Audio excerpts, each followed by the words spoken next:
everyone. Welcome back.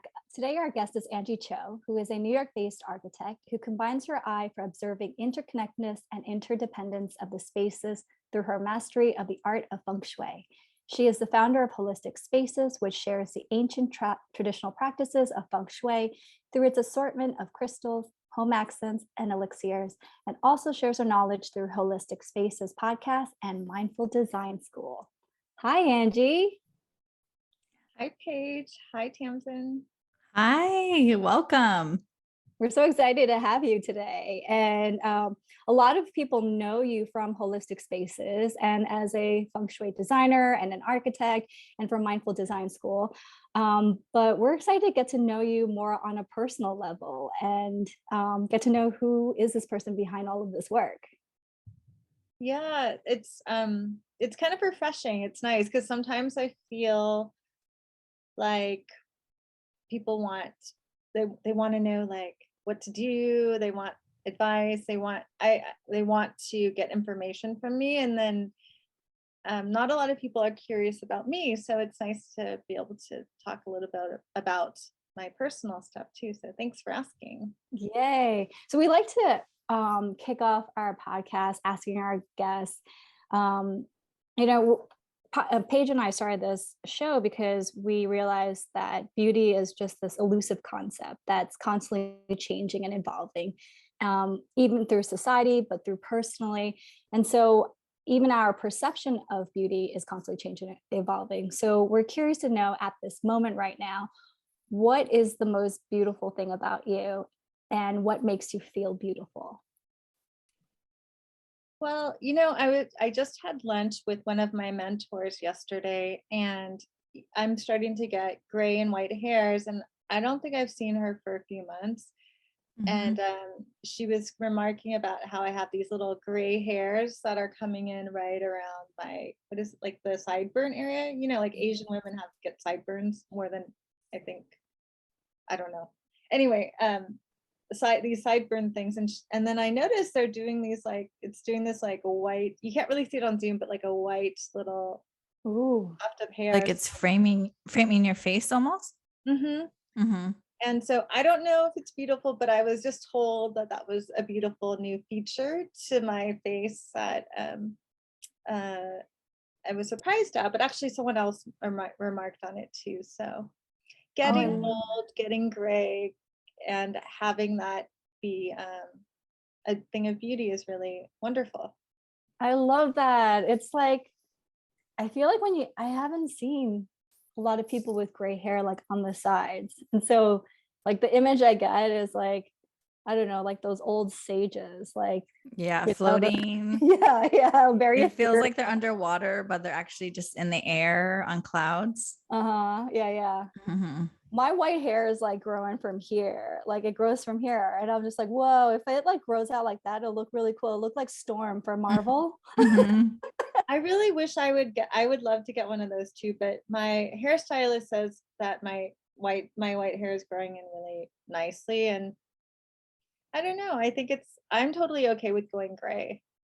Yeah, that's the latest. That was like the latest trend during the pandemic. Like women weren't going to the hair salon as often, and I was seeing like on Instagram like so many women just going gray, and then like 10 years ago that was like the biggest thing with younger women like dyeing their hair gray.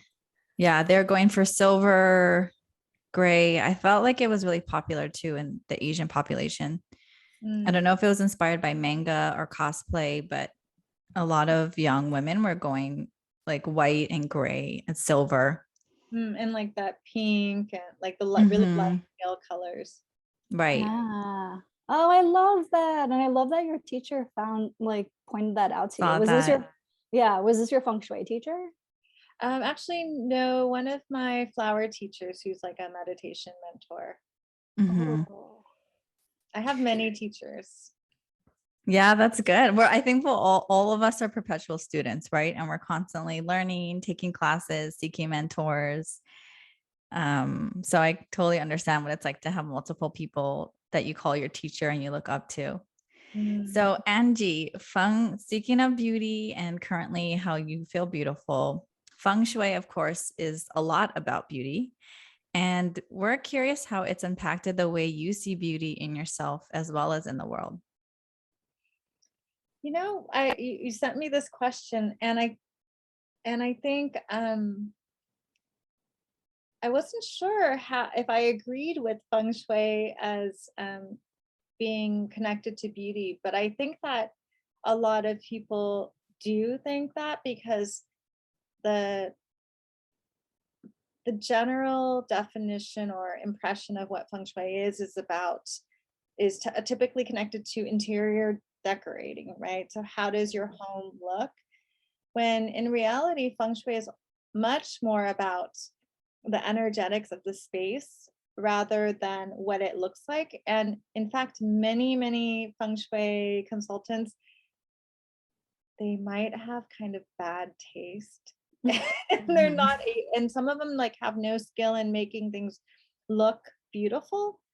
But that said, I have learned a lot about beauty. I think one of the most important things I learned was when I learned about the 5 elements, and I learned that that I embody a lot of metal element.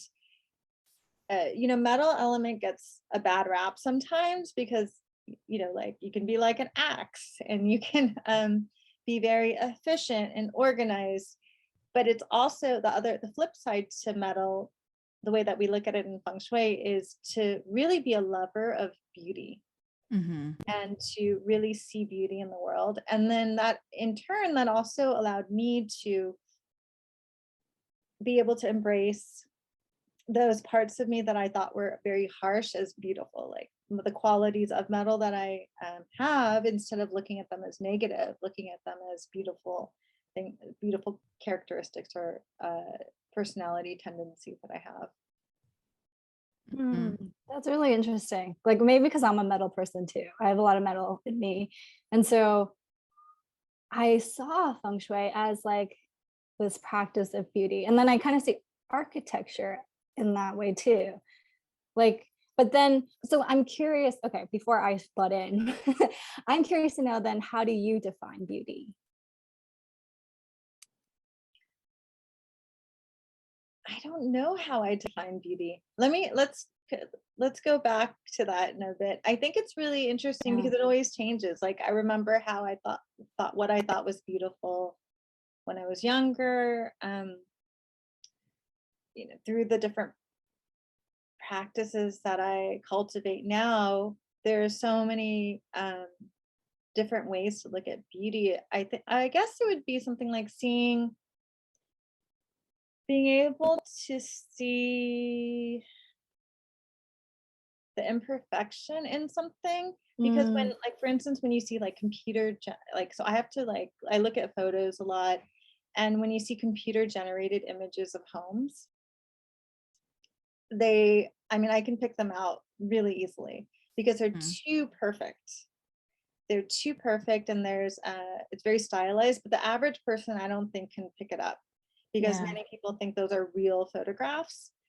But there's just something lost. And so there's a beauty in seeing imperfection, or like I'm looking at a piece of pottery I made, and I used I used some copper wash on it, and I didn't know how it was going to turn out. But there's this one area where there was extra wash that pooled, and it just created this little like darker dot that is just so beautiful. Or seeing how real flowers could be arranged, and seeing the imperfection of like how the sun may have hit this branch a little bit more than on this side, rather than having a perfectly symmetrical fake flower. It doesn't have any beauty. So I think when something looks real, when there's imperfections in it, and it shows some kind of time, and that's what's beautiful, I think. So like from a traditional Chinese or East Asian medicine lens, what I'm hearing is things that are alive and emanate qi. And even when we first asked about Feng Shui and beauty, the way that you responded was talking more about kind of the vibration, or basically qi, that designing a home or a space gives, not necessarily this aesthetic, like, wow, this is such a pretty layout. It's more, wow, I feel really in harmony. I feel really in line. And then what comes from that is a sort of beauty that is felt almost more than it might be seen at face value. So that's kind of like what I'm hearing. And just now when you were talking more about it, what I feel like you're saying, or what I hear as a TCM practitioner. Yeah, actually, I studied Shambhala at Shambhala, and they have something called Yun, and it's this embodiment of chi. So you don't know, you can't really describe it, but there's like a luminosity that is, yes, it's alive. Just like when I describe to my students chi, it's like when you're alive, you have a sparkle in your eye. You're no longer alive, that there's dead, it's dead, there's no sparkle there. So there's something about inherent, some things that like are created with love, like objects that are created with a lot of love and care. Like clients always pick out the most expensive thing because it's obvious that there has been much more care and chi and luminosity and the specialness that's put into the object that mass manufactured things don't embody. Mm-hmm. Wow, my brain is exploding right now. It's like jumping to thoughts page. You went directly to being a doctor. And I was thinking of like when I was listening to Angie, I was thinking a few things, but I was thinking about relationships and like beautiful relationships and how I'm thinking in terms of relationships, like romantic, friendship, business, whatever, when there are imperfections, when there are challenges, when you grow together and there's messiness, it's like realness. That's what I was hearing. It's like this realness in relationships. And then when relationships appear to be very perfect, it's usually not.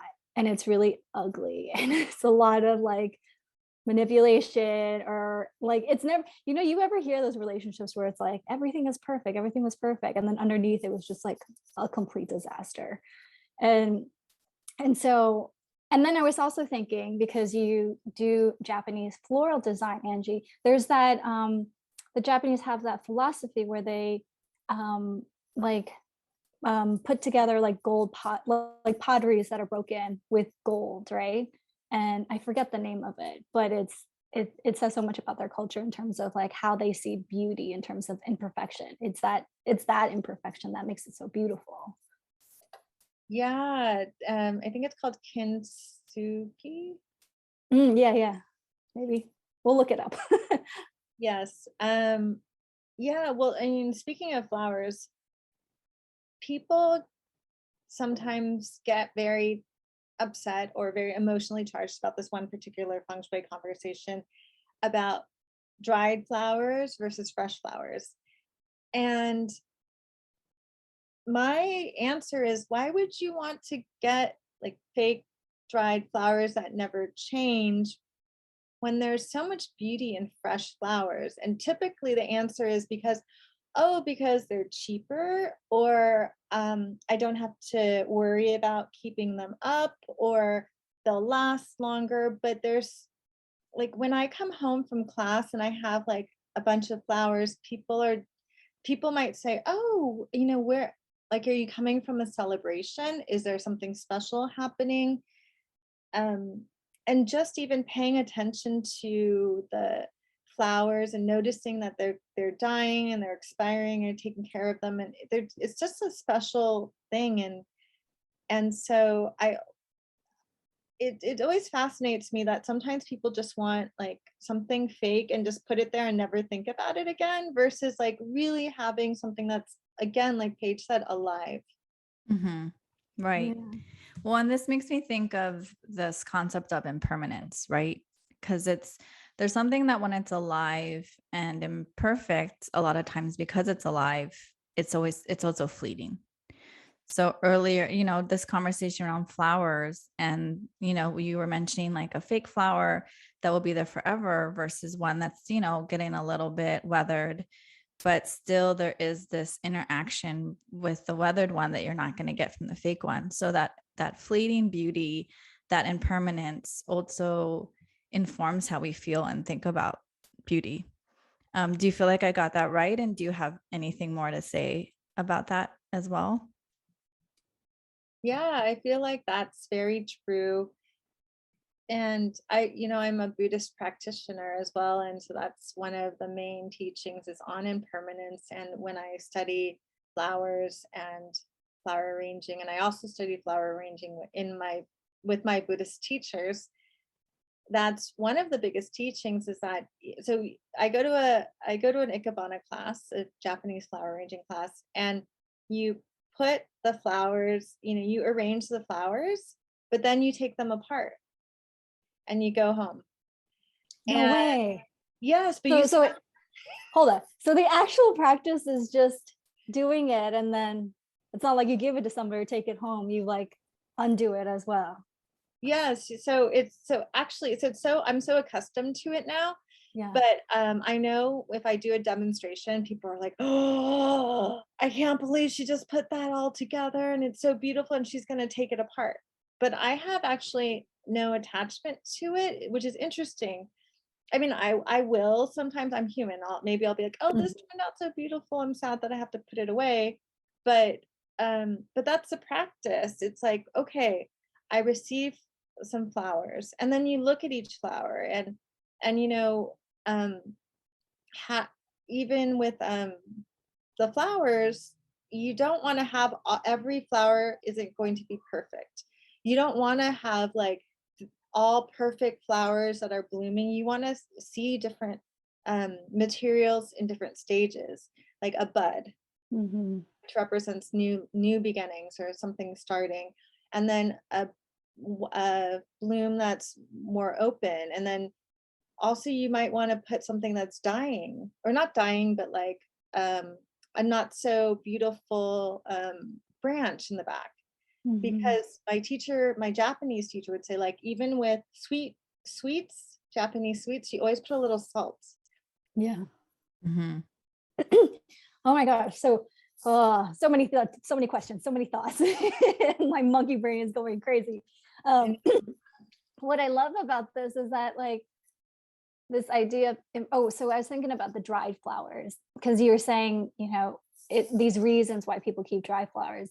But I also think sometimes people keep dry flowers because they're holding on to attachment, that moment of when they received that flower or whom they received it from, and holding on to that. And it's so funny you mentioned that, because I've been eating these really delicious French yogurt that I've been posting on Instagram, and they come in these beautiful periwinkle ceramic jars. But I'm like, what do I do with these? And so many people said put dry flowers, and I was like, oh no. But that's just my own, like, I don't really like dry flowers because it reminds me of death. And so, but then I was thinking like, but there are times when I've kept flowers, like, and I've kept them dried. And those were the times when I wanted to keep that memory. And sometimes it's hard for me to let go of things. And I remember when I would toss them, it would be like this, I would have to get through this like feeling of like, okay, I'm going to let this go now. But then that also reminds me of just how people become so attached to beauty. Like we were talking about gray hairs in the beginning of this episode, and this attachment to youth and like who we were back then. Right. Wow. I know. My mind's going like so deep with everything, because it's that practice of non-attachment, but in a really healthy way, where you're not like disassociating from this experience, but you're understanding. You put something into it, and like you were saying, Anjie, you admire it and you're present with it, and you take something from that moment. But then just as easily as you assembled it, you also I'm guessing with the same presence and love and care and intention, you're then disassembling it. And that exercise, of course, you can relate to all aspects of your life. Do you think that helped? Do you think that's like your practice of Ikebana has helped you with aging? Or were you always okay with like this concept of aging? Well, what Paige said is yes, like you do disassemble it with the same, with as much care, but I mean, it's not exactly the same amount of care.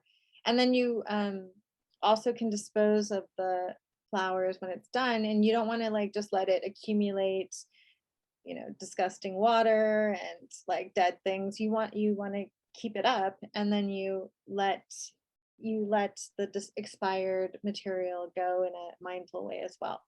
But so has my flower practice given me a different insight on aging?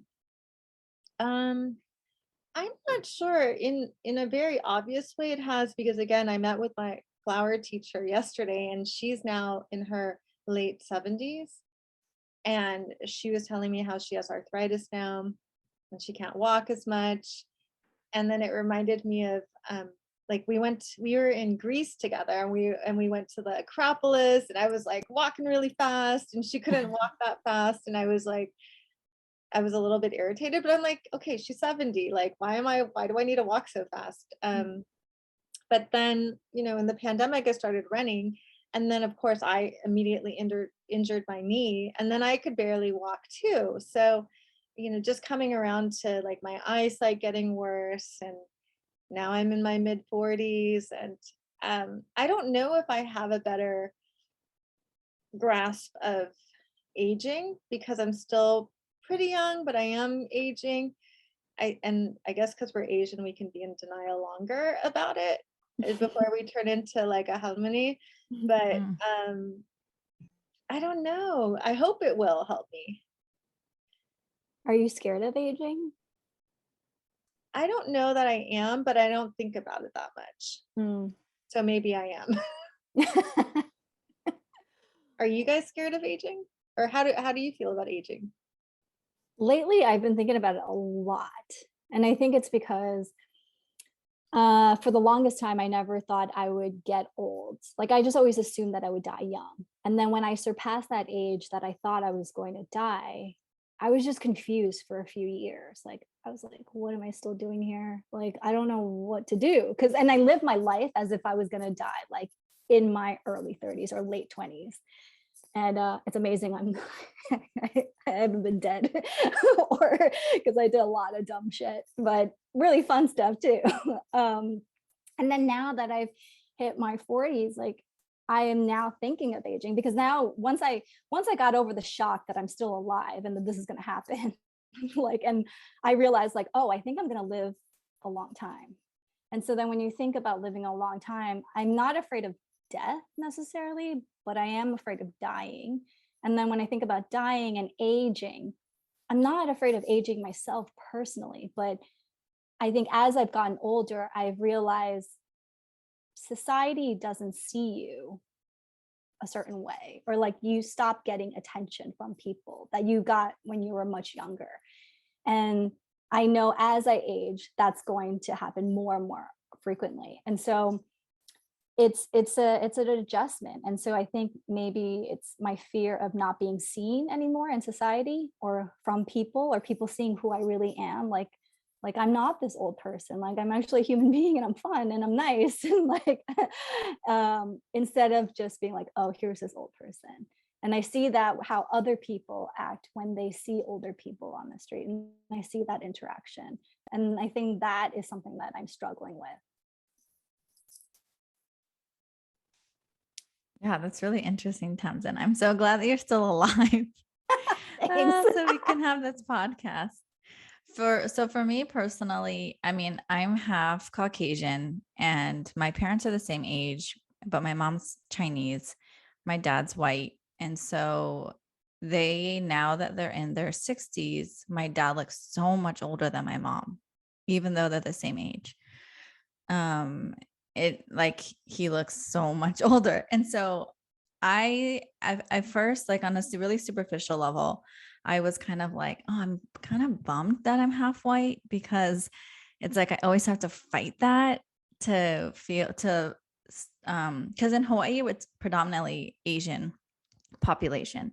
So I feel like at some point I'm going to start looking older than my Asian counterpart pure Asian counterpart peers. Like how I saw my parents' relationship develop with who's looking older. So that part of me feels like I need to work a little harder.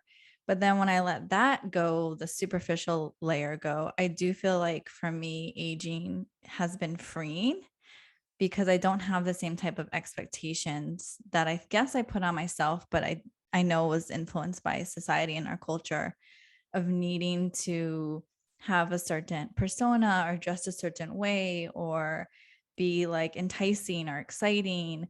Like those are all things that, and becoming a mother too, that was another step that I was able to let some of that go. But even now, as I, get closer to my 40s, I'm feeling more freedom around what's expected of me.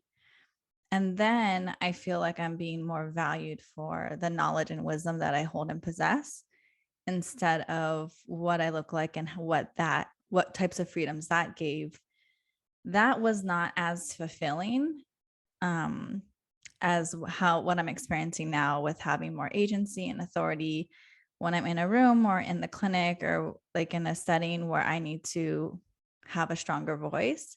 I can just step into that more easily and not be self-conscious of, I don't know, how I might look or appear if people aren't going to take me seriously because I look too young. So that's how I feel about it right now. I wonder if it's because you're in Hawaii and it is predominantly Asians there. Like Angie, you're based in New York. I'm in Seattle. Well, we're both Korean. And so in Korean culture, there's like a grandma and like an older woman culture within Korean culture, like the harmony and the ajumas. And they're so fierce. They wear fierce pants and they got their hair all permed up and like they don't give a but we're Americans, and so we live in the States, and there is less respect for elders, and I feel like elders are often like pushed to the side. Well, I actually feel more like what Paige said because I guess because maybe what I do for a living, being in architecture for many years, and also practicing Feng Shui, they're both professions that are more revered. If you're older, you have more experience. It's a given that it's experience based for the most part. And also being an architect, I was in a very male dominated field for many years where I looked younger. And so I always welcomed grays or looking older because people just assumed I was much younger and inexperienced than I was. So, so I actually don't mind that. And I guess I don't, well, and also I haven't gotten any wrinkles yet. So, so I'm okay, but I think I'm gonna probably cry when I really get wrinkles. You can go see Paige about that. Well, isn't it like there's a joke like that? Just one day, like we'll wake up and we'll be old harmonies with like perms, and suddenly like we're like really an owl. That's my fear. It's like it's not like the process is like once you'll just wake up and you're like, oh my God, like I wasn't ready for this. And I don't know how I'm doing. Like hopefully by then I don't care, but who knows? Like I think it would be easier if I lived in a culture that really like revered older people. I mean, and like respected elders, like how it used to be. I am like, I think with what in the professions that I have, there are many people. I have like many my teachers are all in their 70s, so I've always looked up to and admired older people that are elders to me. And of course being Asian, there's that whole like a filial piety. Yeah, the filial piety and honoring people that are just simply for the fact that they're older than you. So I just have it like ingrained in me, so it doesn't matter. And I don't really mind that people don't think I'm a young pretty Asian girl anymore because that made me really uncomfortable anyway. Yeah, I think too, Tamsin, you and I are in fields. Our field really also reveres more senior practitioners. And I know one of like the first questions I'll get with a new patient is they'll just say, oh, how many years have you been in the field? Oh, interesting. And yeah, and then when I let them know, they're kind of surprised. Like they're like, oh, wow, that's, I think too, and the way that our medicine has, you know, a lot of times it's like ancientized and stuff. People imagine these like really old men that are have these superpowers and just like stick needles in you and don't talk to you. And then when we have like people like you and I who are just younger and more contemporary, that show up in these spaces, I think sometimes people are like, oh, and I feel like maybe Anjie too, it's something similar. That's what you were describing. Yeah. So mhm. All right. When you and Anjie were talking about it, it's like you both talk about work. So it's like there's this attachment to work, or you're identifying with work. But once, what happens when you get older and you're no longer able to work? Then do you think that would, you still have the same view on things? Well, my flower teacher would say like, well, they keep teaching until they die, basically. Yeah. And even in Ikenobo, which is the school that I study in, there's one diploma or certificate that you can only get like once you hit a certain age. Oh. And so Marcia, my teacher, would joke about her teacher that would like, she like, I don't know, like sat on a skateboard or something with wheels and would like wheel around going to look at people's arrangements. But I think in Feng Shui, even like my teachers now are still teaching. Yeah. And I still, we still work with them and we still highlight them. It's very lineage based. Like we always encourage our students to go talk to our teachers. And then if we have a question, we reference our teachers and we ask our teachers, and we always make it very clear, like, this isn't anything I made up. This is nothing that like my teachers made up. And if we ever have a question and we're not clear about something, I always go back to, how did my teacher teach it? And how did their teacher teach them? And or ask my teacher for clarification. So I always like defer to the lineage and who taught me and what my teachers say, which is, I guess I'm a very good Asian person because that's what you're taught, right? Yeah. Wow. Yeah. So let's go back though, when you were young and still Asian. You were a goth, an Asian goth. And Wait, the can I way just input? Can I yes. just put in, y'all? If you Google Asian goth, right, Anjie will show up on one of the top searches. And I only know this because I don't even know why I was thinking about being a goth or like Asian goth. But I just put it on Instagram. I'm like, man, I wish I could go back and be an Asian goth. And then Andrew was like, well, yeah, Paige, you could go ahead. I just needed to put that people needed to Google, like, this is for real. Yeah, I Googled it. I was like, let me see. I was scrolling Yes. down and Tamsin's like, no, you don't have to scroll down. She's going to pop up, like, scroll up. So I scroll up and I'm like, oh my gosh, there's Anjie. Oh, really? No, I thought I went down. I used to be the first one when you Googled Asian goth girl, but now I've gone down on the. Yeah, I think you're like on the second or third. You're still up there though. So being goth, it's definitely an expression. I don't know if when you were goth, whether or not you saw it as an expression of beauty. It seems like an expression of the self. And there's obviously it's a culture. Right. So I'm curious, Anjie, like how that informed you during that time of your life about beauty and expression, and whether you're still pulling from that period and that experience and, integrating it into the way that you see beauty in the world and in yourself. So I was reflecting upon that, and I think some of the most obvious things that come up was I went to school, like, grade school, high school. I went to the same school from kindergarten to 12th grade, and it was a small private Christian school in Los Angeles. And I was one of, like, it was like a class of 121, like my graduating class was 121 people, and I was like one of 2 Asian people, and maybe only 5 of us were people of color. Wow. So I think that because I was around like what I perceived as like blondes were beautiful and Caucasians were more beautiful. And that's what I kind of grew up with, feeling very different. I think maybe by the time I got to high school, I really wanted to embrace being different and having dark hair, and what, for whatever reason, and being in California, which is just like, it's like sun. It's not like Detroit or Philly where you were like growing up in the city. It's like LA. Yeah. And you know, what's interesting is I never even realized that Asians were considered beautiful until I went to college. I just thought that like Wow. Asians were really not good looking and only blondes were good looking. And so I think maybe there is this part of me that connected to, well, I'm going to be different. I'm different. So I'm going to be different anyway. And then I fell into like a group of people that listened to alternative music. And then we started like hanging out at the Sunset Strip.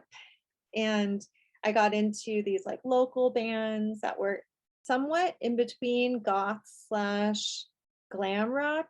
Ooh, LA cool. had like an interesting scene. Wait, so were these goth kids, were they also kids of color or white or mixed? They're all white. Yeah. But I would Okay. go actually with some of my Korean girlfriends from church. church. I had 2 Korean girlfriends from church that we didn't fit in very well.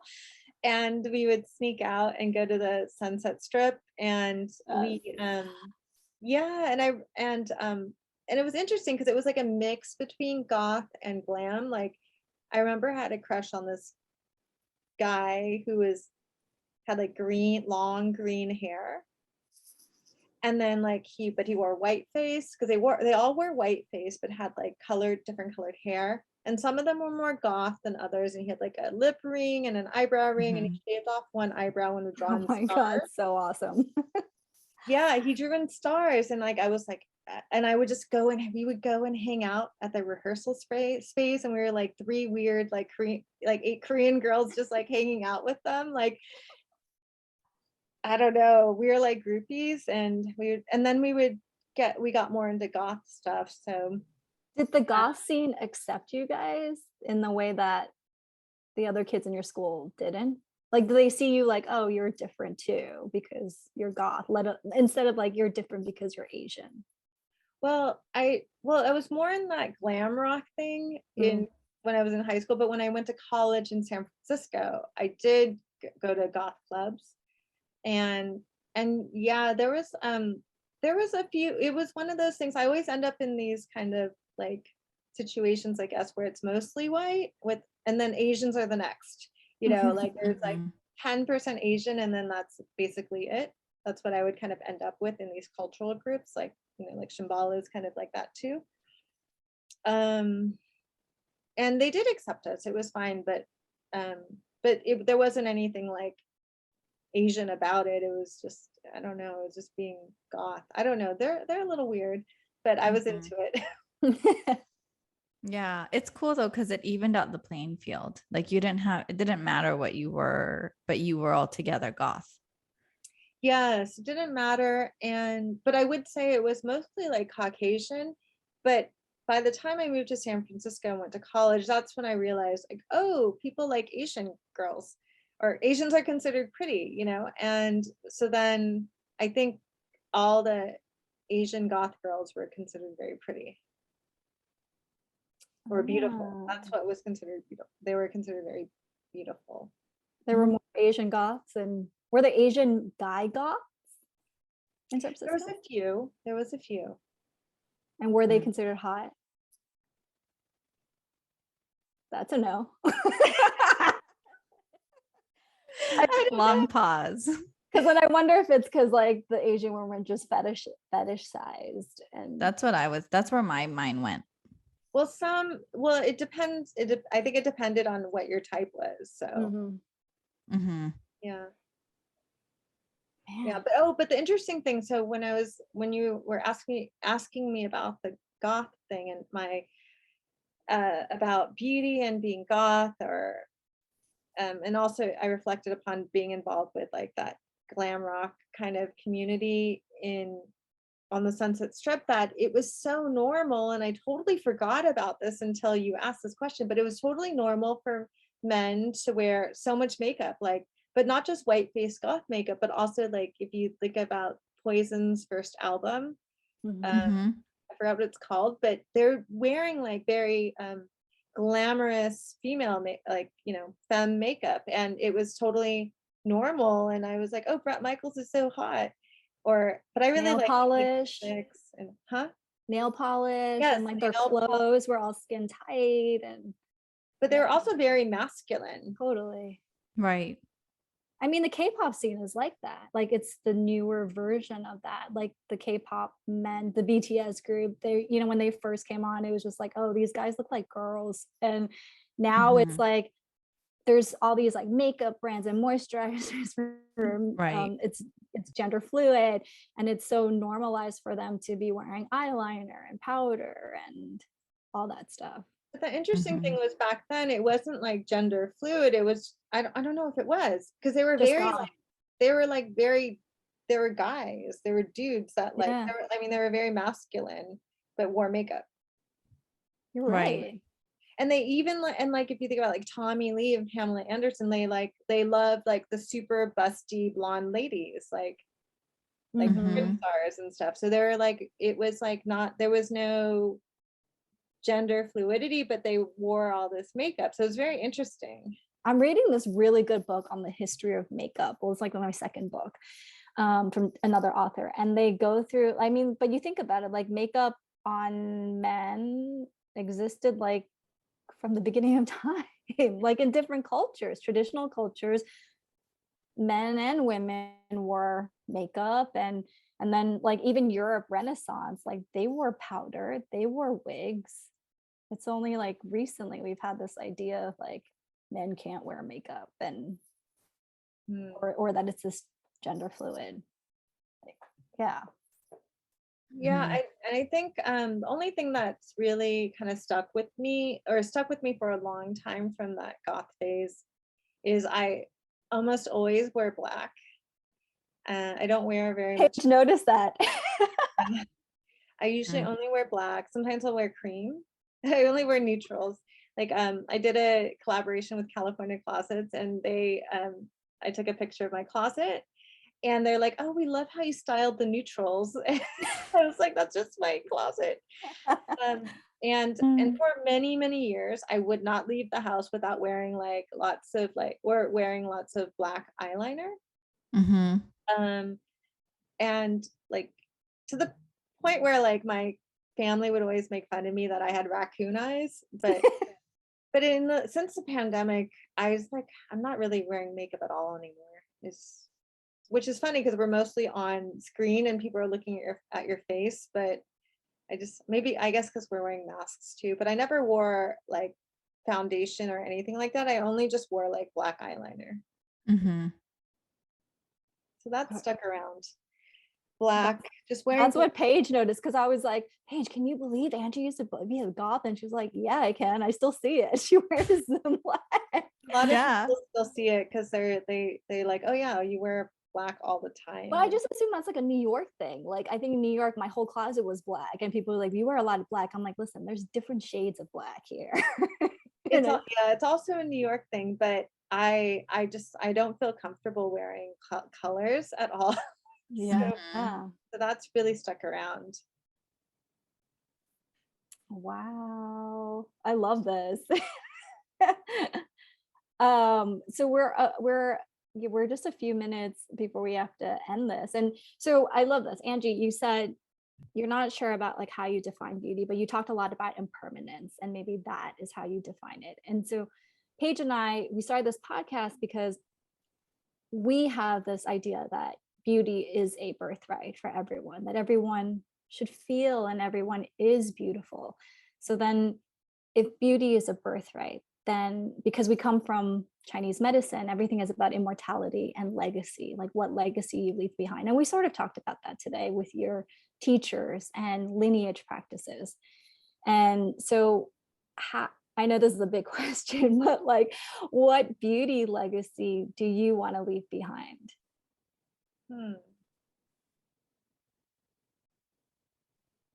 I create a lot of beauty actually in many ways. Like I work with people in their homes to create beautiful homes, and that always changes, right? Because I co-create with each client that I have a home that's beautiful to them, which might not be beautiful to anyone else. And I think that I love creating art, and so I love studying like sacred geometry and doing sacred geometry art, and I study flower arranging and tea ceremony, all of these different arts, and I make ceramics. I do way too many things, but I do lots of art. I love arts, and so it's really about like creating beauty in the world. How do you bring beauty not just in that moment, not just like in a like an object that you create, but in that moment too, and just tying in with impermanence is understanding that every moment is precious, and there's a lot of beauty in that too. So I think each person, they can be beautiful and they have the potential to embody beauty, like you said, as it's their birthright. I think that almost everyone can agree that you might meet someone who's not traditionally beautiful, but it's really their chi or their energy that defines the beauty. Because there could be someone that's maybe perfectly beautiful in a lot of ways, but they don't have that chi, that energy. So they can be very ugly. Mm-hmm. Does that answer your question? Yeah, It's a tough question. it's a tough question. That's why we wanted to make this podcast and ask other people, because we don't know. Yeah. Well, and I think too, I mean, you do have tangible things that will be handed down. That is going to be part of your legacy, like your book that when we moved back home to Hawaii, we used it to, when we moved all of our stuff back in and got new furnishings, we used your book. Oh, thank you. And just kind of broke it down per area, like how you organize it in your book.